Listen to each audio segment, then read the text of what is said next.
અરે સિદ્ધિ મેળવે પ્રમુખ સ્વામી અને પ્રસિદ્ધિ મળે આપણને. લંડનમાં મંદિર કોણે બાંધ્યું છે? બાપાએ.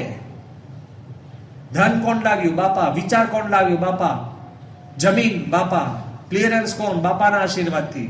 અરે પથ્થર મૂકીથી છે પાયાથી માંડીને પ્રતિષ્ઠા સુધી ભગવાનને પણ અંદર કોણ લાવે છે? પ્રમુખ સ્વામી. બધું જેણે કર્યું છે. આપણે કશું કર્યું છે? તોય આપણે 50 જણને કે અમારું મંદિર લંડન છે, જવું હોય તો કેજો. લે,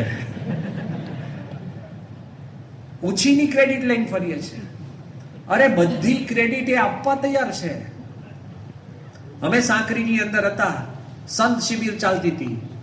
બાપાનો એક નિયમ કે સંત શિબિરની અંદર કોઈ મોડું પડે જ નહીં, પડાય જ નહીં.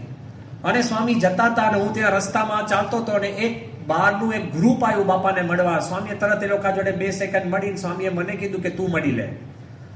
સંત શિબિર મિસ કરીને એ ગ્રુપ જોડે હું બેઠો. બહુ જ મોટા મોટા અન્ય એક સંપ્રદાયના મોટા મોટા વડીલો હતા, મોટા મોટા એના મેનેજર, એડમિનિસ્ટ્રેટર હતા.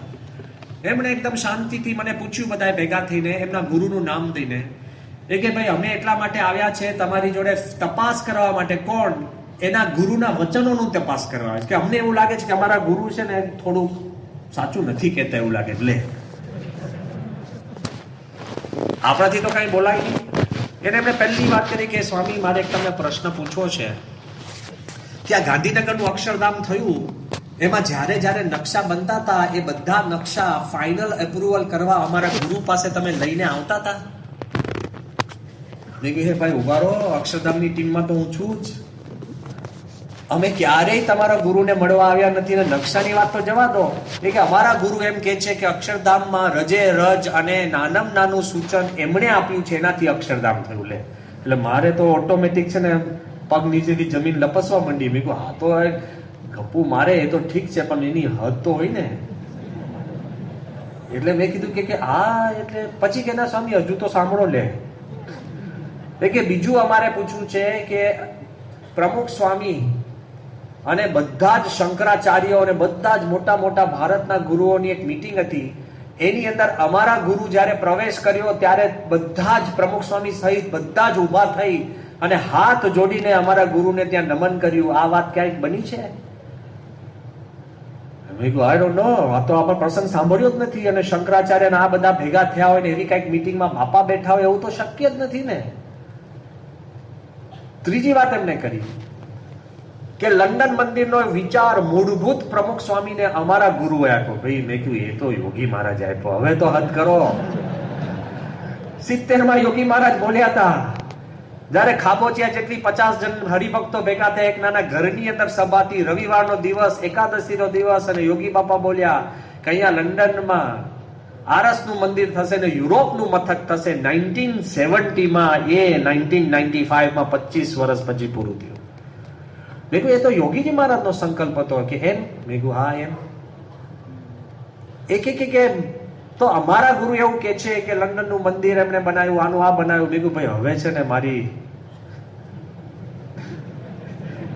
સમજી ગયા ને હવે મને હવે I think I M frustrated. હવે મારે કઈ બોલવું નથી.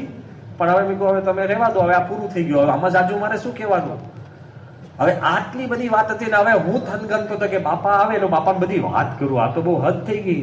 પેલા લોકો મળીને જતા રહ્યા. મને સ્વામી આવ્યા સંત શિબિરમાંથી અને સીધા સ્વામી જમીને પછી સ્વામી બપોરે આરામ કરવા જતા હતા. મને જોયો સામે, બોલાવે જ નહીં. લે, કામ એમને સોંપ્યું પણ તમારે કઈક નહીં. આમ તો કઈ અચીવમેન્ટ જેવું હતું નહીં, પણ મટીરિયલ તો હતું ને વાત કરવાનું. એટલે મેં કહ્યું કે સ્વામી કઈક બોલે તો આપણે કહીએ ને. જમતા જમતા કઈ પૂછ્યું નહીં.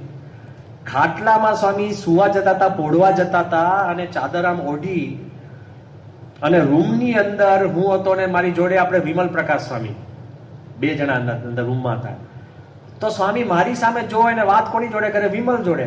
સાહેબ કે વિમલ તબિયત કેવી છે? પણ એમની તબિયત એક ટેકનિકલી ખરાબ હોય છે. હવે એ કઈ સમાચાર જ નથી ને. વિમલ સ્વામી બહુ દુબળા છે, બિચારા બીમાર રહે છે અને ટેકનિકલી આમ નોર્મલી ઓલવેઝ બીમાર હોય છે. સારું થાય ત્યારે આપણને લાગે આશ્ચર્ય એમ. તો એને સ્વામી પૂછવા લાગ્યા કે વિમલ તમારી તબિયત કેવી છે? મને લાગે કે આ કઈ એમને પ્રશ્ન છે, આ તો નોર્મલ છે. ના જ સારી હોય ને એમની. મને પૂછે જ નહીં કઈ. મારે વાત કરવી હતી. પછી સ્વામી તો આમ સુવા જતા હતા. મેં કહ્યું બાપા 1 મિનિટ ઉભા તો રહો, કે તમે મને સવારે આ સોંપ્યું અને હું પેલાને મળ્યો, તમે પૂછો તો ખરા કે આમાં શું હતું. સ્વામી હા ભાઈ. સ્વામી કે શું હતું? એટલે મેં આખી આ કથા કરી. મેં કહ્યું આવું કીધું કે તમને એમને આઈડિયા આપ્યા અને આવી રીતના તમે બધા હતા હાથ જોડીને ઉભા રહ્યા હતા. ગાંધીનગરના અક્ષરધામનો વિચાર એમનો હતો, લંડનના મંદિરનો વિચાર એમનો હતો. મેં કહ્યું બાપા આ તો કેવું કહેવાય. સ્વામી સાહજિક રીતે પોડતા શું બોલ્યા, સ્વામીની દયા જુઓ ને. સ્વામી કે મને કે રાજી થવું આપણે. એવું આમાં શું રાજી થવાનું? વિઘ્ન નાખે એ વાત જુદી, પણ કાર્ય તમે કર્યું અને પેલો સંપૂર્ણ સ્પંજથી એક ટીપું પણ ક્રેડિટ લઈ લઈને બારે એમને એમ કે અમે કર્યું એ યોગ્ય છે? સ્વામી ત્યારે જે બોલ્યા ને એમની સમજણ જોજો. પ્રમુખ સ્વામી કઈ ભૂમિકા પર બેઠા છે. સ્વામી કે આપણે ગાંધીનગર અક્ષરધામ કે લંડનનું મંદિર શેની માટે કર્યું છે? લોકો રાજી થાય એની માટે કર્યું છે ને? મેં કીધું હા બાપા. સ્વામી કે કોઈક કોતરકામ જોઈને રાજી થાય, કોઈક મૂર્તિઓ જોઈને રાજી થાય, કોઈ અંદરનું વાતાવરણ જોઈને રાજી થાય, કોઈકનું જ્ઞાન મેળવીને રાજી થાય, અને કોઈક આવું બોલીને રાજી થતા હોય તો આપણે ક્યાં વાંધો છે? રાજી થાવ ને. આ પ્રમુખ સ્વામી મહારાજને તમે એમની શતાબ્દી ઉજવો કે ના ઉજવો એનાથી પર છે.